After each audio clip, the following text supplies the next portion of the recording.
नमस्कार दोस्तों। आज की कहानी है सती, मुंशी प्रेमचंद द्वारा लिखित। मुलिया को देखते हुए उसका पति कल्लू कुछ भी नहीं है। फिर क्या कारण है कि मुलिया संतुष्ट और प्रसन्न है और कल्लू चिंतित और सशंकित? मुलिया को कौड़ी मिली है, उसे दूसरा कौन पूछेगा। कल्लू को रत्न मिला है, उसके सैकड़ों ग्राहक हो सकते हैं। खासकर उसे अपने चचेरे भाई राजा से बहुत खटका रहता है। राजा रूपवान है, रसिक है, बातचीत में कुशल है, स्त्रियों को रिझाना जानता है। उससे कल्लू मुलिया को बाहर नहीं निकलने देता। उस पर किसी की निगाह भी पड़ जाए, ये उसे असह्य है। वह अब दिन रात मेहनत करता है, जिससे मुलिया को किसी बात का कष्ट न हो। उसे न जाने किस पूर्व जन्म के संस्कार से ऐसी स्त्री मिल गई है। उस पर प्राणों को न्यौछावर कर देना चाहता है। मुलिया का कभी सिर भी दुखता है तो उसकी जान निकल जाती है। मुलिया का भी ये हाल है कि जब तक वह घर नहीं आता मछली की भांति तड़पती रहती है। गांव में कितने ही युवक हैं जो मुलिया से छेड़छाड़ करते रहते हैं, पर उस युवती की दृष्टि में कुरूप कलवा संसार भर के आदमियों से अच्छा है।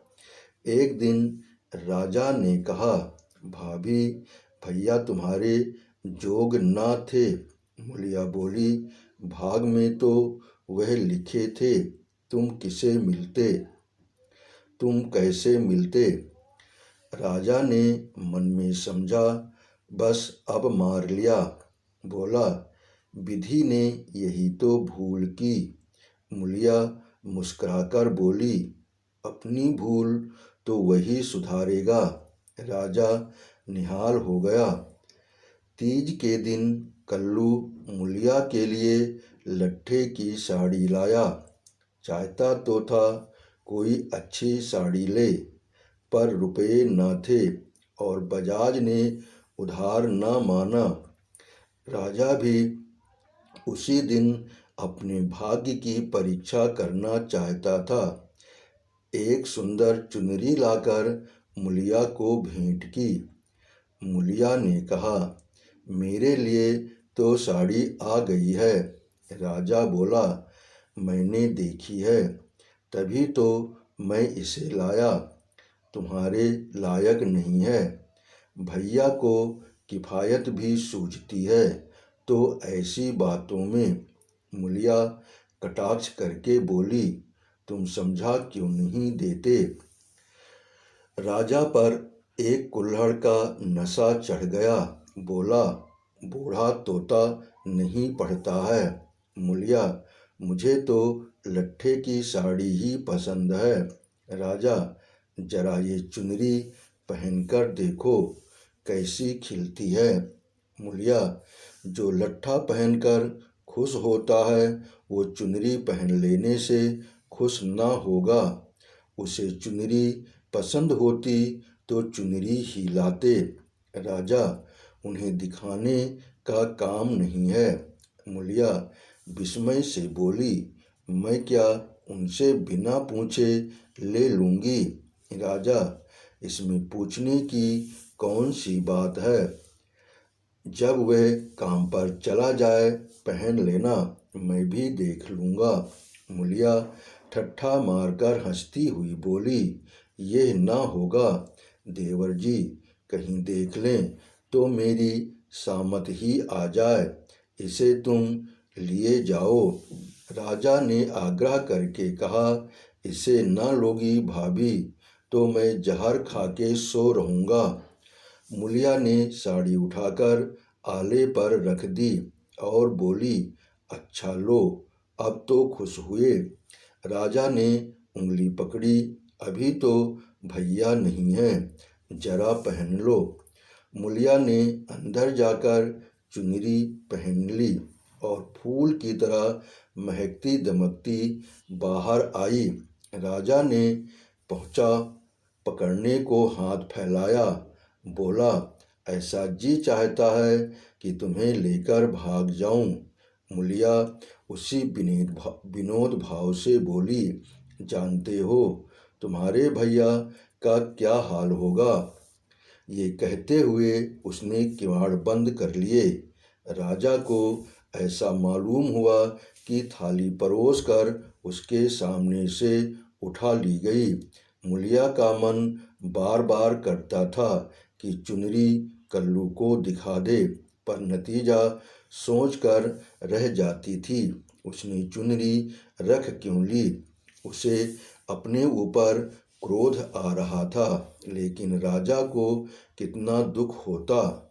क्या हुआ, उसकी चुनरी क्षण भर पहन लेने से उसका मन तो रह गया, लेकिन उसके प्रशांत मानस सागर में ये एक कीट आकर उसे मथ रहा था। उसने क्यों चुनरी रख ली? क्या ये कल्लू के साथ विश्वासघात नहीं है? उसका चित्त इस विचार से विकल हो गया। उसने मन को समझाया, विश्वासघात क्यों हुआ?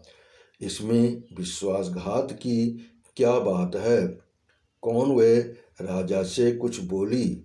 जरा सा हंस देने से अगर किसी का दिल खुश हो जाता है तो इसमें क्या बुराई है?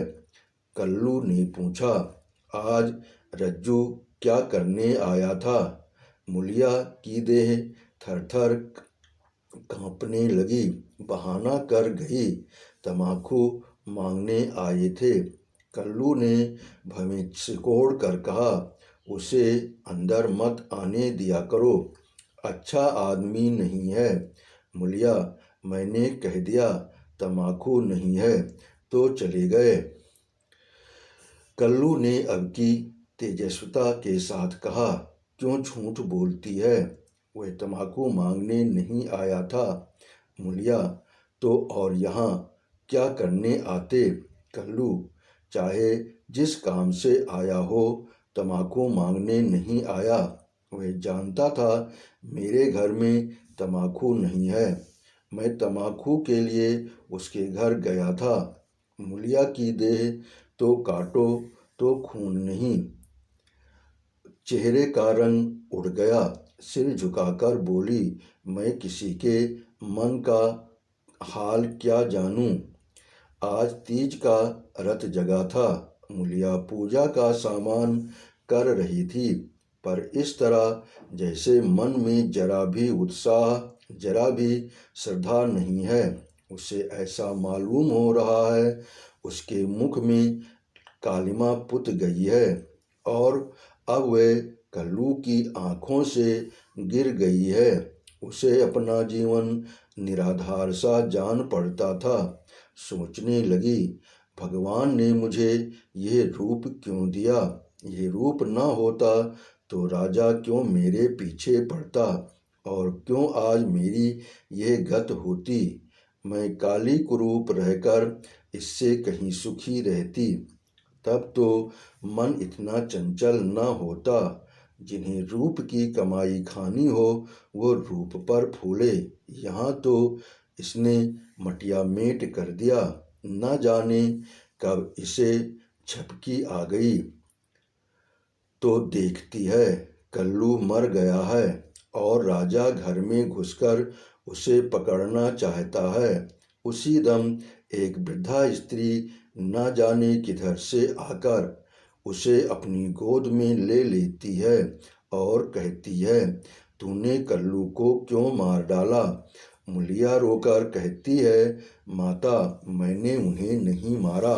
वृद्धा कहती है, हाँ, तूने छुरी कटार से नहीं मारा। उस दिन तेरा तप छीन हो गया और इसी से वह मर गया। मुलिया ने चौकन्नी आंखें खोल दी। सामने आंगन में कल्लू सोया हुआ था। वो दौड़ी हुई उसके पास गई और उसकी छाती पर सिर रखकर फूट फूट कर रोने लगी।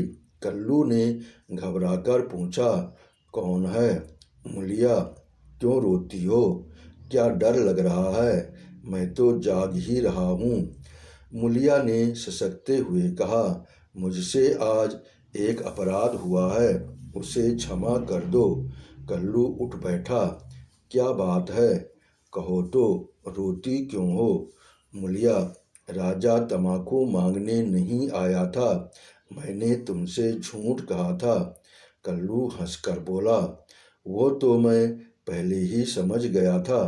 मूलिया, वह मेरे लिए चुनरी लाया था, तुमने लौटा दी।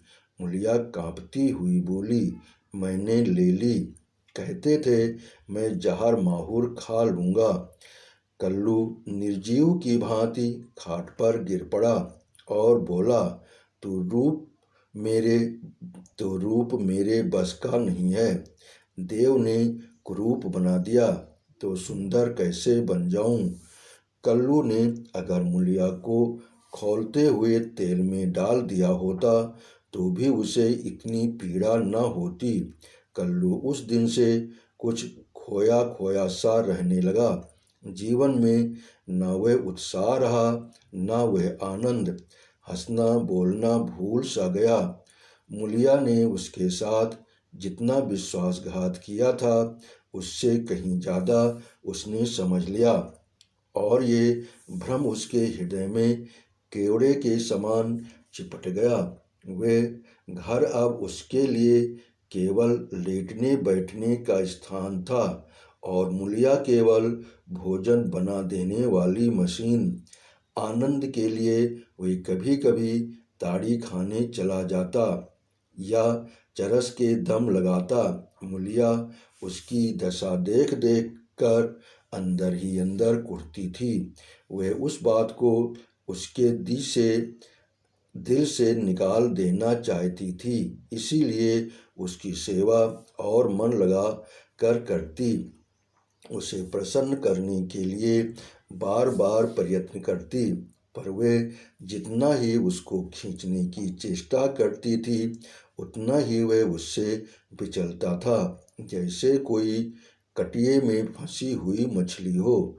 कुशल यह था कि राजा जिस अंग्रेज के यहाँ खानसामा था उसका तबादला हो गया और राजा उसके साथ चला गया था, नहीं तो दोनों भाइयों में से किसी न किसी का जरूर खून हो जाता। इस तरह साल भर बीत गया। एक दिन कल्लू रात को घर लौटा तो उसे ज्वर था। दूसरे दिन उसकी देह में दाने निकल आए। मूलिया ने समझा माता है, मान मनौती करने लगी, मगर 4-5 दिन में ही दाने बढ़कर आंवले पड़ गए और मालूम हुआ कि माता नहीं, यह उपदंश है। कल्लू ने कलुषित भोग विलास का यह फल था। रोग इतनी भयंकरता से बढ़ने लगा कि आंवलों में मवाद पड़ गया और उनमें से ऐसी दुर्गंध उड़ने लगी कि पास बैठते नाक फटती थी। देहात में जिस प्रकार का उपचार हो सकता था वह मूलिया करती थी, पर कोई लाभ न होता था और कल्लू की दशा दिन दिन बिगड़ती जाती थी। उपचार की कसर वह अबला अपनी स्नेहमय सेवा से पूरी करती थी। उस पर गृहस्थी चलाने के लिए अब मेहनत मजूरी भी करनी पड़ती थी। कल्लू तो अपने लिए अपने किए का फल भोग रहा था। मूलिया अपने कर्तव्य का पालन करने में मरी जा रही थी। अगर कुछ संतोष था तो ये कल्लू का भ्रम उसकी इस तपस्या से भंग हो जाता था। उसे अब विश्वास होने लगा था कि मूलिया अब भी उसी की है। वह अगर किसी तरह अच्छा हो जाता तो फिर उसे दिल में छिपाकर रखता और उसकी पूजा करता। प्रातः काल था। मूलिया ने कल्लू का हाथ मुंह धुलाकर दवा पिलाई और खड़ी पंखा डुला रही थी कि कल्लू ने आंसू भरे आंखों से देखकर कहा, मूलिया, मैंने उस जन्म में कोई भारी तप किया था कि तू मुझे मिल गई। तुम्हारी जगह मुझे दुनिया का राज मिले तो भी न लूं। मूलिया ने दोनों हाथों से उसका मुंह बंद कर दिया और बोली, इस तरह की बातें करोगे तो मैं रोने लगूंगी।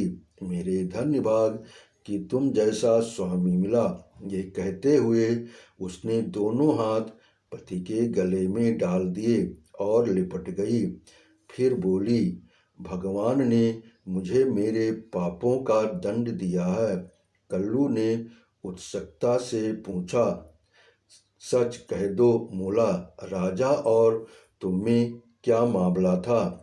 मूलिया ने विस्मित होकर कहा, मेरे और उसके बीच कोई और मामला हुआ हो तो भगवान मेरी दुर्गति करे।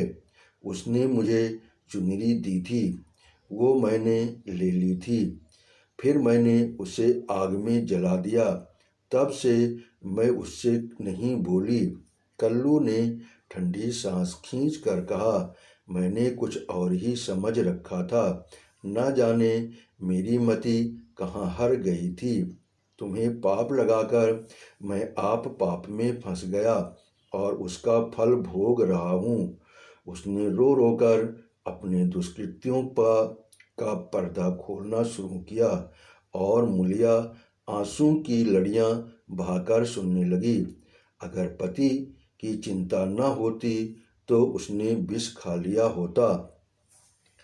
कई महीने के बाद राजा छुट्टी लेकर घर आया और कल्लू की घातक बीमारी का हाल सुना तो दिल में खुश हुआ। तीमारदारी के बहाने से कल्लू के घर आने जाने लगा। कल्लू उसे देखकर मुंह फेर लेता, लेकिन वह दिन में 2-4 बार पहुंच ही जाता। एक दिन मूलिया खाना पका रही थी कि राजा ने रसोई के द्वार पर आकर कहा, भाभी, क्यों अब भी मुझ पर दया न करोगी? कितनी बेरहम हो तुम। कई दिन से तुम्हें खोज रहा हूँ, पर तुम मुझसे भागती फिरती हो। भैया अब अच्छे न होंगे, इन्हें गर्मी हो गई है। इनके साथ क्यों अपनी जिंदगी खराब कर रही हो? तुम्हारी फूल सी देह सूख गई है। मेरे साथ चलो, कुछ जिंदगी की बहार उड़ाएं। ये जवानी बहुत दिन ना रहेगी। ये देखो, तुम्हारे लिए एक करण फूल लाया हूँ, जरा पहनकर मुझे दिखा दो। उसने करण फूल मूलिया की ओर बढ़ा दिया। मूलिया ने उसकी ओर देखा भी नहीं, चूल्हे की ओर ताकती हुई बोली, लाला, तुम्हारे पैरों पड़ती हूँ, मुझे मत छेड़ो। ये सारी विपत्ति तुम्हारी लाई हुई है। तुम ही मेरे शत्रु हो, फिर भी तुम्हें लाज नहीं आती। कहते हो भैया अब किस काम के हैं। मुझे तो अब वे पहले से कहीं ज़्यादा अच्छे लगते हैं। जब मैं न होती तो वो दूसरी सगाई कर लाते, अपने हाथों ठोक खाते। आज मैं ही उनका आधार हूँ, वो मेरे सहारे जीते हैं। अगर मैं इस संकट में उनके साथ दगा करूं तो मुझसे बढ़कर अधम कौन होगा, जबकि मैं जानती हूँ कि इस संकट का कारण भी मैं ही हूँ। राजा ने हंसकर कहा, ये तो वही हुआ जैसे किसी की दाल गिर गई। तो उसने कहा, मुझे तो सूखी ही अच्छी लगती है। मूलिया ने सिर उठाकर उसकी ओर संजोत नेत्रों से ताकते हुए कहा, तुम उनके पैरों की धूल के बराबर नहीं हो लाला। क्या कहते हो तुम? उजले कपड़े और चिकने मुखड़े से कोई आदमी सुंदर नहीं होता। मेरी आंखों में तो उनके बराबर कोई आदमी दिखाई नहीं देता। कल्लू ने पुकारा, मूला, थोड़ा पानी दे। मुलिया पानी लेकर दौड़ी। चलते चलते कर्णफूल को ऐसा ठुकराया कि आंगन में जा गिरा। राजा ने जल्दी से कर्णफूल उठा लिया और क्रोध से भरा हुआ चल दिया। रोग दिन ब दिन बढ़ता गया। ठिकाने से दवा दारू होती तो शायद अच्छा हो जाता, मगर अकेली मुलिया क्या क्या करती। दरिद्रता में बीमारी कोढ़ का खाज है। आखिर एक दिन परवान आ पहुंचा। मुलिया घर का काम धंधा करके आई तो देखा कल्लू की सांस चल रही है। घबरा कर बोली, कैसा जी है तुम्हारा? कल्लू ने सजल और दीनता भरी आंखों से देखा और हाथ जोड़कर सिर नीचा कर लिया। यही अंतिम विदाई थी। मुलिया उसके सीने पर सिर रख कर रोने लगी और उन्माद की दशा में उनके आहत हृदय से रक्त की बूंदों के समान शब्द निकलने लगे। तुमसे इतना भी न देखा गया भगवान, उस पर न्यायी और दयालु कहलाते हो, इसीलिए तुमने जन्म दिया यही खेल खेलने के लिए। हाय नाथ, तुम तो इतने निष्ठुर न थे, मुझे अकेली छोड़कर चले जा रहे हो। हाय, अब कौन मूला कहकर पुकारेगा? अब किसके लिए कुएं से पानी खींचूंगी? किसे बैठाकर खिलाऊंगी, पंखा डुलाऊंगी? सब सुख हर लिया तो मुझे भी क्यों नहीं उठा लेते? सारा गांव जमा हो गया। सभी समझा रहे थे। मुलिया को धैर्य न होता था। ये सब मेरे कारण हुआ, ये बात उसे नहीं भूलती। हाय हाय, उसे भगवान ने सामर्थ्य दिया होता तो आज उसका सिरताज यूं उठ जाता। शव की दाह क्रिया की तैयारियां होने लगी। कल्लू को मरे 6 महीने हो गए। मुलिया अपना कमाती है, खाती है और अपने घर में पड़ी रहती है। दिन भर काम धंधों से छुट्टी नहीं मिलती। हाँ, रात को एकांत में रो लिया करती है। उधर राजा की स्त्री मर गई, मगर 2-4 दिन के बाद वो फिर छैला बना घूमने लगा और भी छूटा साण हो गया। पहले स्त्री से झगड़ा हो जाने का कुछ डर था, अब वो भी न रहा। अब की नौकरी पर से लौटा तो सीधे मुलिया के घर पहुंचा और इधर उधर की बातें करने के बाद बोला, भाभी, अब तो मेरी अभिलाषा पूरी करोगी या अभी और कुछ बाकी है? अब तो भैया भी नहीं रहे, इधर मेरी घरवाली भी सिधारी, मैंने तो उसका गम भुला दिया। तुम कब तक भैया के नाम को रोती रहोगी? मुलिया ने घृणा से उसकी ओर देखकर कहा, भैया नहीं रहे तो क्या हुआ? भैया की याद तो है, उनका प्रेम तो है, उनकी सूरत तो दिल में है, उनकी बातें तो कानों में है। तुम्हारे लिए और दुनिया के लिए वे नहीं हैं। मेरे लिए वो अब भी वैसे ही जीते जागते हैं। मैं अब भी उन्हें वैसे ही बैठे देखती हूँ। पहले तो देह का अंतर था, अब तो वो मुझसे और भी नंगीच हो गए हैं और ज्यों-ज्यों दिन बीतेंगे और भी नंगीच होते जाएंगे। भरे पूरे घर में दाने की कौन कदर करता है? जब घर खाली हो जाता है तब मालूम होता है दाना क्या है। पैसे वाले पैसे की कदर क्या जाने। पैसे की कदर तब होती है जब हाथ खाली हो जाता है। तब आदमी एक एक कौड़ी दांत से पकड़ता है। तुम्हें भगवान ने दिल ही नहीं दिया, तुम क्या जानो सोहबत क्या है। घरवाली को मरे अभी 6 महीने भी नहीं हुए और तुम साण बन बैठे। तुम मर गए होते तो इसी तरह वो भी अब तक किसी के पास चली गई होती। मैं जानती हूँ कि वह कि मैं मर जाती तो मेरा सिरताज जन्म भर मेरे नाम को रोया करता। ऐसे ही पुरुषों की स्त्रियां उन पर प्राण देती हैं। तुम जैसे सौदों के भाग में पत्तल चाटना लिखा है, चाटो, मगर खबरदार आज से मेरे घर में पाँव न रखना, नहीं तो जान से हाथ धोओगे। बस निकल जाओ। उसके मुख पर ऐसा तेज स्वर में इतनी कटुता थी कि राजा को जबान खोलने का भी साहस न हुआ। चुपके से भाग निकला।